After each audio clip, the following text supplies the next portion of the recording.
Well, in the last verse of the previous chapter, we'll be in 1 Corinthians 13, and so we were in 12 before. And in the last verse of that chapter, Paul said that he would show them a better way. Something better than spiritual gifts. Something better than unity and diversity in the body of Christ. This chapter is about that better way. The greatest of these is love. And there you go. That's what I entitled this sermon. The greatest of these is love. 1 Corinthians chapter 13. Love. This chapter is called the love chapter, right? And let's see what Paul has to say about love. Point number 1. Without love, you are nothing. Verse 1. If I speak in the tongues of men and of angels, but do not have love, I am only a resounding gong or a clanging cymbal. If I have the gift of prophecy and can fathom all mysteries and all knowledge, and if I have a faith that can move mountains, but do not have love, I am nothing. If I give all I possess to the poor and give over my body into hardship, that I may boast, but do not have love, I gain nothing. Imagine that this is you. Okay?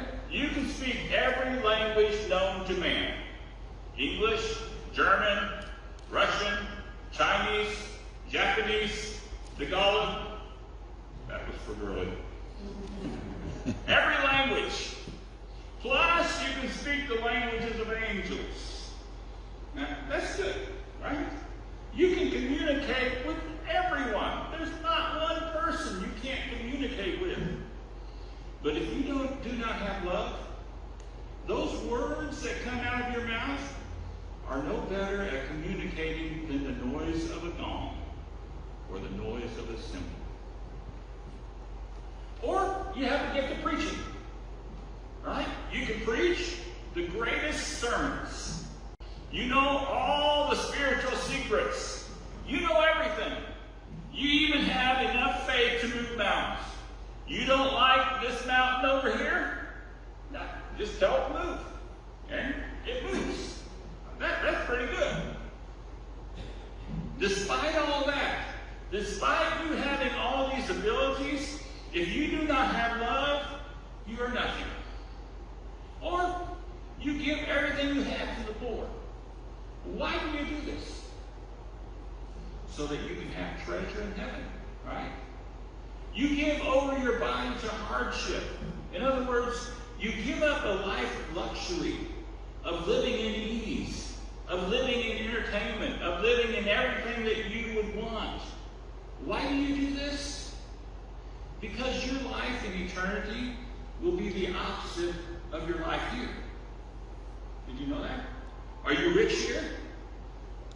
You will be poor throughout eternity. Are you poor here? You will be rich throughout eternity. You do this to gain eternal treasure. Yet, if you do not have love, you have gained nothing. Love is important. Love is necessary. Love. We need to be loving. Without love, we have nothing. We know this, right? We know this. We have heard this many times. We know this chapter. You could probably quote it. But where is the love? Do you think that you're good? Do you think that you are somebody? Show me the love. Show me the love. Without love, you are nothing. Number 2, love has certain characteristics. Okay? Love has certain characteristics. Verse 4, love is patient. Love is kind. It does not envy. It does not boast. It is not proud. It does not dishonor others. It is not self-seeking. It is not easily angered. It keeps no record of wrongs. Love does not delight in evil, but rejoices with the truth. It always protects, always trusts, always hopes,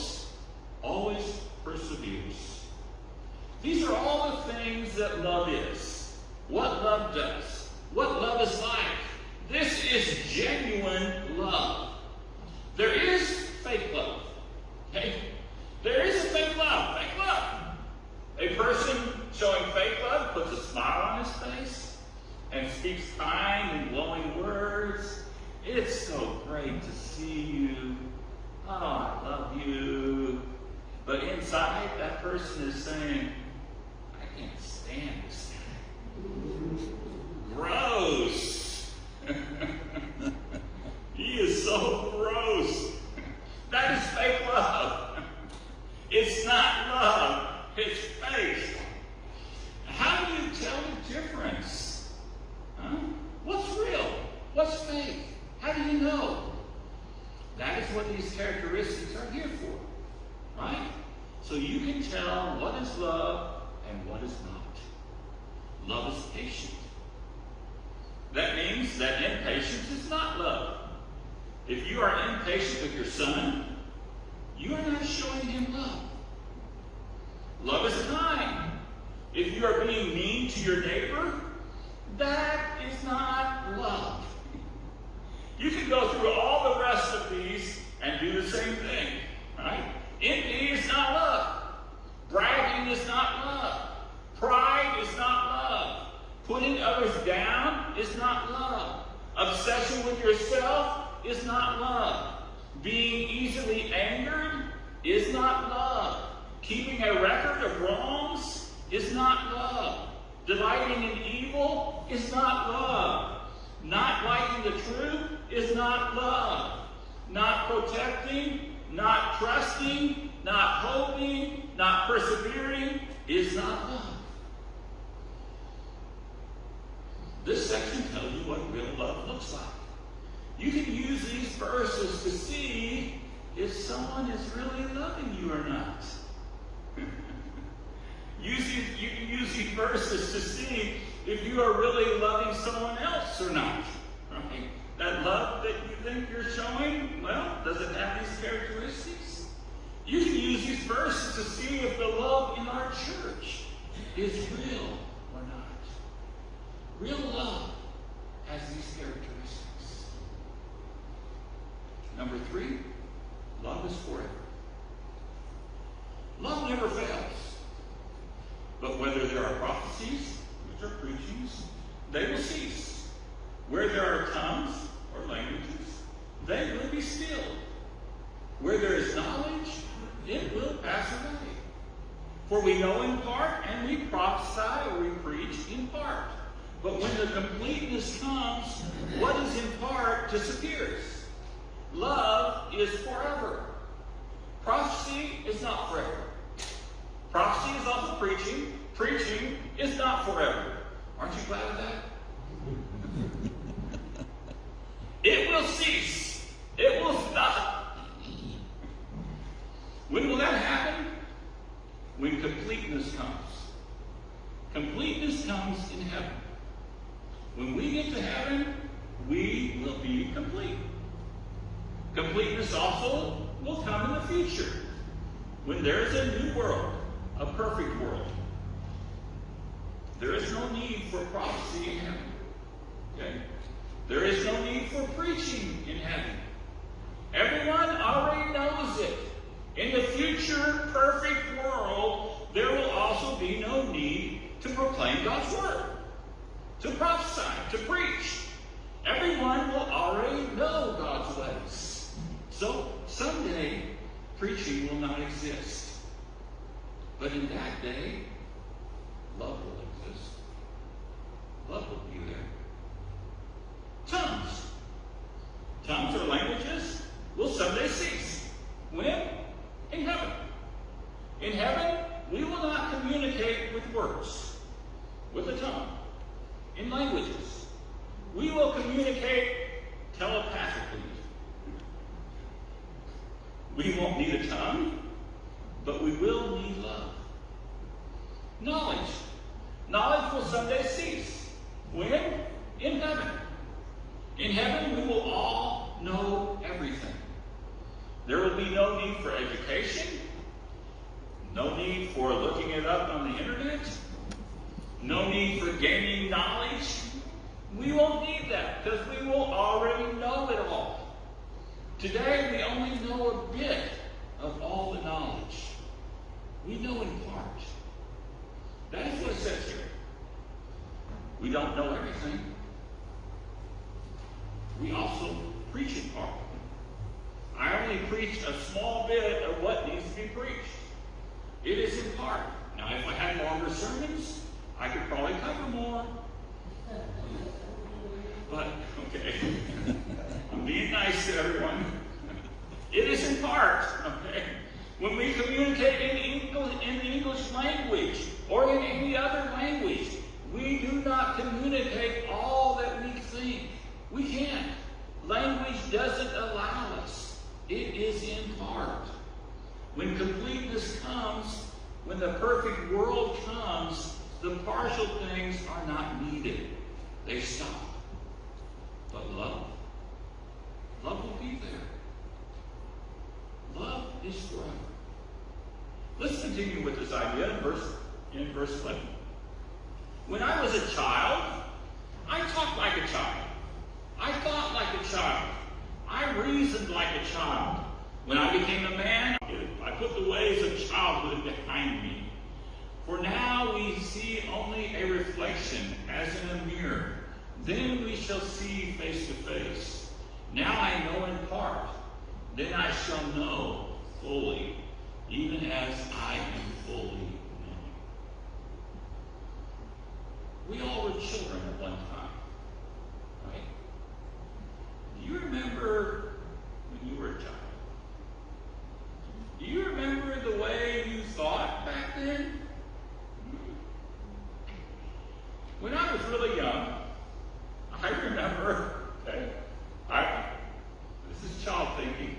I remember that I thought that the reason why we had to go to bed at night and stay in bed and go to sleep was because at night the earth rotated, right? And at night we were upside down. So, we would fall through the ceiling. We couldn't do that. We'd walk in on the ceiling. I'm not sure how we kept in the bed, right? But somehow it happened. My dad must have taught me that the world turns around, right? And that's how we have night. And he put 2 and 2 together, and stupid, isn't it? But I was thinking like a child. Another one that I remember is how our offerings got to God. Right? I was told that when I gave money in the offering plate, that it went to God. Right? It's God's offering. So, how did that happen? This is what I thought. When a church member dies, I thought that they gathered offerings, all the offerings up from since the previous death, right? And put them in the coffin. And then they said this person, I heard this at a funeral, that this person was going to God. So they were going to heaven, so they took the offering with them. Logical, right?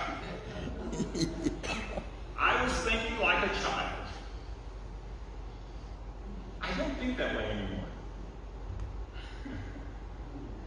I'm a man. You notice that? I'm grown up now. The way that we think here on this earth, how we live, we are like little children. We don't understand. We don't see. We think that we know it all. We don't. We only know parts. We see only a reflection in a mirror. When we get to heaven, we will be grown up. We will see it all. We will understand it all. And when we are there, there will be love. Yeah, there will be love. Number 4.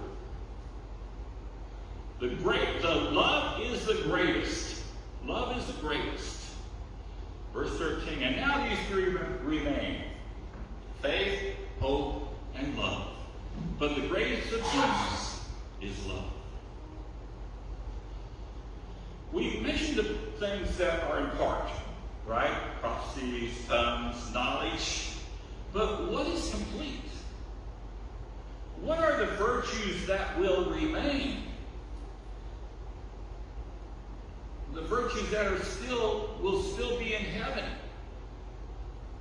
The virtues that will be in the future perfect world. They are given here. Faith, hope, and love. Faith is trust. Even in heaven, we will still trust God. We will trust Him to take care of us. We will trust Him that He is right. We will trust Him that He is good. Trust is in heaven. And it will be in the future perfect world. Trust. Hope. Hope is anticipation. It is looking to the future and expecting good. It is a positive outlook. A person who has hope is excited about the future.